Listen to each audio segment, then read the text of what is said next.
Public exam Malayalam എഴുതുന്ന കുട്ടികളോടാണ് 18 minute മുമ്പേ നിങ്ങൾ പരീക്ഷ എഴുതി തീർന്നിരിക്കും. നിങ്ങളുടെ കയ്യിൽ 1 മണിക്കൂറും 30 മിനിറ്റും ഉണ്ട്. 1 മണിക്കൂറും 12 മിനിറ്റും കൊണ്ട് നിങ്ങൾ പരീക്ഷ എഴുതി കഴിയാൻ എന്താണ് ചെയ്യേണ്ടത്? മുമ്പിലൊരു വാച്ച് അല്ലെങ്കിൽ ഒരു ടൈം നിർബന്ധമാണ് കേട്ടോ. ഇതാണ് മാർക്ക് ഡിസ്ട്രിബ്യൂഷൻ എന്ന് പറയുന്നത്.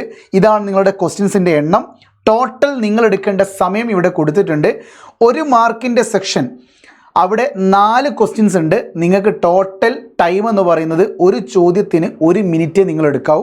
അങ്ങനെ ടോട്ടൽ 4 മിനിറ്റ്. പക്ഷേ ഈ 4 മിനിറ്റ് എവിടെയാണ് നിങ്ങൾ ഉപയോഗിക്കണം? 15 മിനിറ്റ് കൂൾ ഓഫ് ടൈമിൽ നിങ്ങൾ ചോദ്യങ്ങളൊക്കെ വായിച്ച് കഴിഞ്ഞതിന് ശേഷം ബാലൻസ് ഉള്ള ടൈം എന്തിനു വേണ്ടി ഉപയോഗിക്കണം? ഈ 1 മാർക്കിൻ്റെ ചോദ്യത്തിൻ്റെ ഉത്തരം കണ്ടെത്താൻ വേണ്ടി നിങ്ങൾ ഉപയോഗിച്ച് കഴിഞ്ഞാൽ പിന്നീട് വരുന്ന 3 മാർക്കിൻ്റെ 3 ക്വസ്റ്റ്യൻസ് ഉണ്ട്. ഒരു ചോദ്യത്തിന് നിങ്ങൾ 6 മിനിറ്റ് സമയം എടുക്കുക. അപ്പം 3 ക്വസ്റ്റ്യൻസിന് എത്രയായി? 3 × 6 ടോട്ടൽ 18 മിനിറ്റ് കൊണ്ട് നിങ്ങൾ 3 മാർക്കിൻ്റെ 3 ക്വസ്റ്റ്യൻസ് അറ്റൻഡ് ചെയ്തു. ഇനി 5 മാർക്കിൻ്റെ 4 ക്വസ്റ്റ്യൻസ് ഉണ്ട്. 5 × 2 10. സോ 10 മിനിറ്റ് സമയം എടുത്തുകൊണ്ട് 4 മാർക്കിൻ്റെ ഒരു ചോദ്യം നിങ്ങൾക്ക് ചെയ്യാം.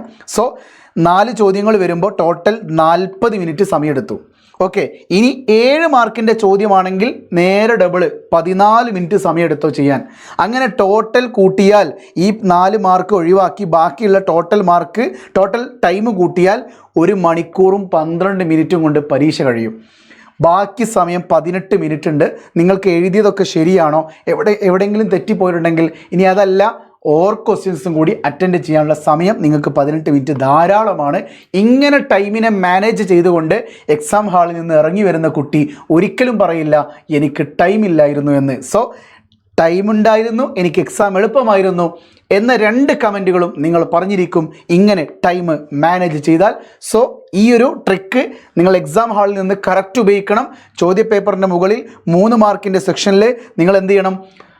3 ക്വസ്റ്റ്യൻസിന് നേരെയും 6 മിനിറ്റ് എന്ന് എഴുതി വെക്കണം. എന്നിട്ട് നിങ്ങൾ കറക്റ്റ് ആ ക്വസ്റ്റ്യൻ സ്റ്റാർട്ട് ചെയ്യുമ്പോൾ, ഇപ്പോൾ നിങ്ങളിപ്പോൾ 9:45 പോട്ടെ 10 മണിക്കാണ് നിങ്ങൾ ആ 3 മാർക്ക് സ്റ്റാർട്ട് ചെയ്യുന്നതെങ്കിൽ 10:06 നിങ്ങൾ ഒരു ക്വസ്റ്റ്യൻ സ്റ്റോപ്പ് ചെയ്യണം. 10:12 അടുത്ത ക്വസ്റ്റ്യൻ സ്റ്റോപ്പ് ചെയ്യണം. 10:18 അടുത്ത ക്വസ്റ്റ്യൻ്റെ ആൻസർ നിങ്ങൾ സ്റ്റോപ്പ് ചെയ്യണം.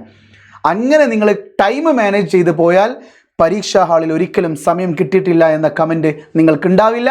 ഈ ഒരു ട്രിക്ക് ഉപയോഗിക്കുമെന്ന് ഉറപ്പുള്ള കുട്ടികളെ കമൻറ്റ് ബോക്സിൽ എന്തിടുക? യെസ് സാർ, ഞാനിത് ഉപയോഗിച്ചിരിക്കുമെന്ന് കമൻറ്റ് ചെയ്യണം കേട്ടോ. സോ കൂടുതൽ അപ്ഡേറ്റുകൾക്ക് വേണ്ടി MS സൊല്യൂഷൻസിൻ്റെ ഈ ഒരു ചാനൽ സബ്സ്ക്രൈബ് ചെയ്യാൻ മറക്കല്ലേ.